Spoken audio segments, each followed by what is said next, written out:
How's it going? Today I want to talk to you about this foosball table. This foosball table is extremely sturdy. It's very slick. The first things I noticed about it, once I got it assembled, were the feet are adjustable. So you can actually thread the feet up, and you want this table to be balanced. You can either put a level right here, just kind of make sure that the ball's not rolling on its own so that it's a fair game whenever you start playing. When I started playing the game, I noticed the rods were very smooth back and forth. You also have these rubber pieces on the side of each one of the rods, and that helps it from damaging these sides, especially when the game gets a little intense and you're going back and forth. Oh, come on! Are you kidding me? Now for the back row guy, you cannot fully spin him around. He ends up kind of hitting, so you do have to take note of that, but the rest of them have plenty of room to free spin if that's how you like to play. There's a blue team and there's a red team.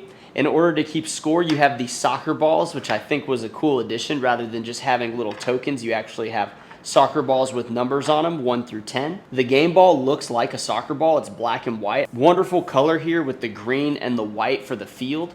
Another great addition was it has these corner pieces. They're these plastic pieces that stick in, and that keeps the ball from getting stuck into the corner.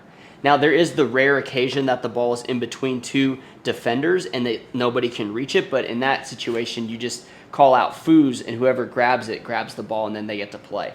As far as putting the ball into play, there's these little chutes on the end, and the chutes just have the ball slide into play, and then you can begin the game. It did take a little bit to assemble, but it wasn't too difficult. You just need to make sure when you put the rods in that you line the guys up in the correct order and you have it coming from the right side, and then you cap off each end of the rod, and then you put the handles on the ends that you're going to use. You also want to make sure the faces are going the right direction when you assemble this. It's a sturdy table. I was very impressed with the build quality. It has bolts on the sides, and it has like these little silver caps on the corners so that it's not very sharp.